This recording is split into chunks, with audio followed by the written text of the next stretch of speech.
शेख फातिमा अब्दुल जब्बार है। मैं जमात चहर्रुम में पढ़ती हूँ। हम आपके सामने एक साइंसी तजुर्बा करेंगे। तजुर्बे के लिए लगने वाली अशिया: पानी की बोतल, कांच का ग्लास, मोमबत्ती, तश्तरी, माचिस की डब्बी।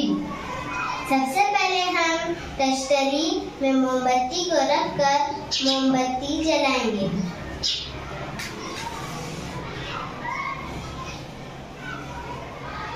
देखिए, अभी मोमबत्ती जल रही है। फिर हम अंदर पानी डालेंगे।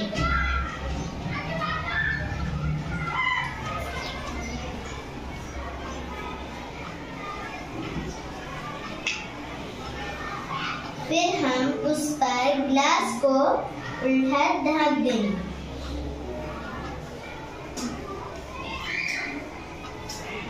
देखिए, अभी इस तजुर्बे का ये नतीजा है कि हवा का एक जूस आग को जलने में मदद देता है, जिसकी वजह से पानी ऊपर चढ़ गया और मोमबत्ती बुझ गई।